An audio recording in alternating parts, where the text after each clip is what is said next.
It's hard to believe, but it has actually been 13 years since the 13 songs from my 2013 album, Prohairesis, were released. And I'm happy to announce, to whatever extent you can consider this video an announcement. I mean, this is not a press conference, I get that. But I'm happy to tell you people that Prohairesis on Saturday, this coming Saturday, which is August 8th, is being reissued. And more importantly, I've remastered it. I haven't remastered it because I'm the one that screwed up the mastering of the first Prohairesis from 2013. But I hired a professional mastering engineer to remaster the album. And it sounds really, really, really good.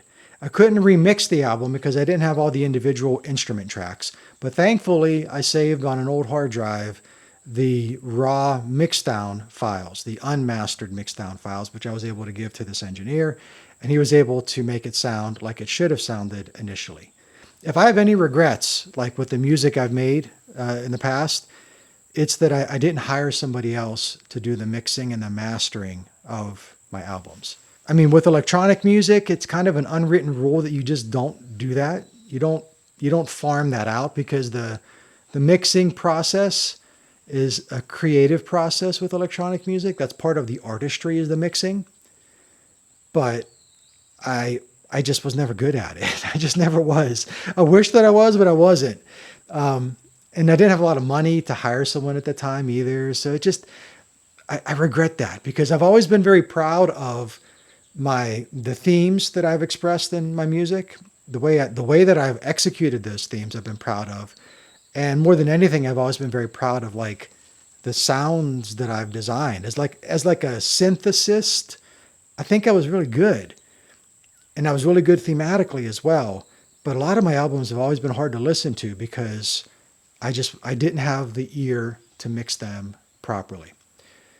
So Prohairesis had always sounded, it was way too much high end. It was rather shrill. And it was an album that I always wanted to play loud. Like it's one of those things that you don't really listen to quietly. It's an album that should be played very loudly. And it just hurt to listen to it at a loud volume. Very, very fatiguing. And the guy that has remastered this for me did a really, really good job. It still sounds digital. Don't expect this thing to sound warm like the albums I did after Prohairesis. Those albums were all made with vintage hardware synthesizers, and they were recorded live. So there was no VSTs or anything like that involved in the process. Whereas Prohairesis, there was no hardware used at all. This was 100% a VST album. All of the guitars on it are VST instruments. All of the synthesizers are VST synths and all of that. So it definitely sounds very digital, but it's supposed to sound digital. Even the drums, other than the cymbals that I used on it, all of the other drums are straight out of an Alessi's SR16 drum machine. And the drums are crazy. Really, really meticulously programmed drums on this album. That's part of the thing with Prohairesis, is that it was a really difficult album for me to make. That's one of the reasons why it's so special to me, is because I worked on it off and on, but it took like, I think 2 or 3 years to finish it because of just the level of programming necessary. This was all VST. So like there's key switches. So on like the left part of the keyboard, you would have different keys to do different things. So if I want to like pick up on the guitar or pick down or strum up or strum down, or if I want a fifth chord, I can make a fifth chord. If I want, pinch harmonics, sweeps, if I want to do like sweep picking versus like double tapping, those were all controlled on the left. So you basically, it's almost like a video game. You press a button and it goes into that particular mode. Then anything you play with the right hand does that. So if I want to go to sweep picking, I would press something on the left and then everything I play would be sweep picking, and so forth and so on. So it was a really complicated thing, and it was really complicated to keep track of it all. And I bought like 3 or 4 different VST guitar libraries. So everything that you hear in this was programmed one note at a time, one chord at a time, one effect at a time. And that's why it took so long. I had all the songs composed. I had all the songs written and composed and everything. But when it came time to actually start sequencing them, it was so meticulous that I would find myself just watching movies as I was putting the stuff into the sequencer, because I knew where the notes had to be. Just the physical process of entering them all onto the piano roll of I was using Cubase, I think, at the time. Or was it Logic? Cubase or Logic, I forget which one, but that just took forever. And I watched a lot of like Hong Kong action movies because I thought that was the best inspiration for what I was doing. A lot of Jackie Chan movies.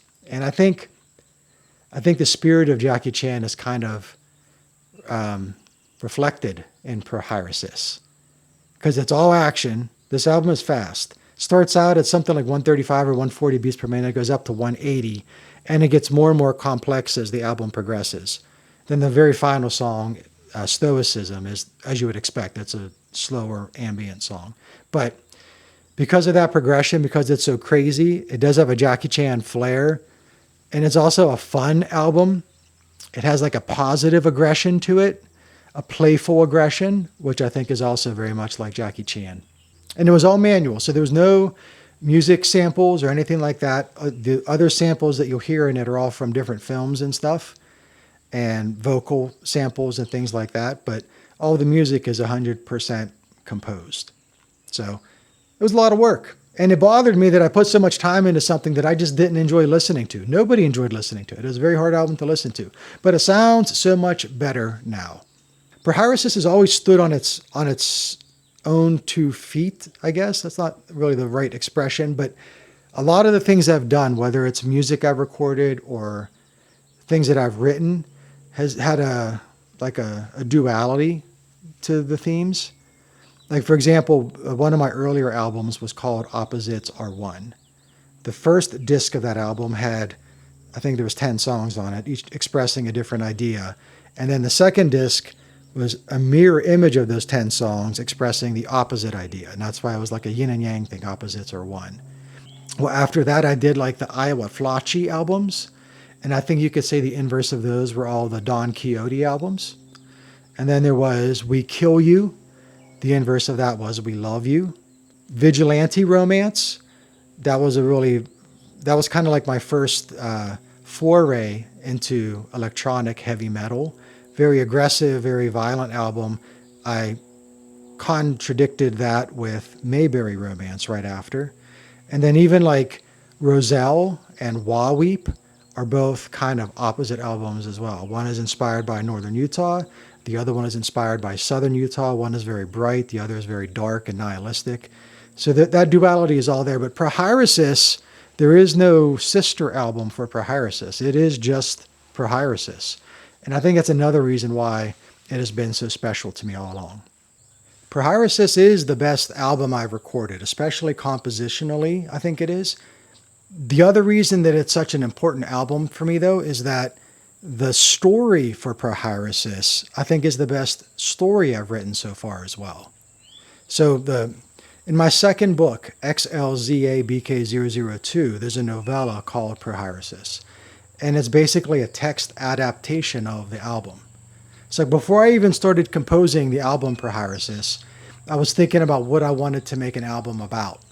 And thinking, I'm not a philosopher in any serious way, but thinking philosophically about virtue and vice, I wrote down the 13 virtues that are most important to me. Like the ideal man, which attributes would he demonstrate in life?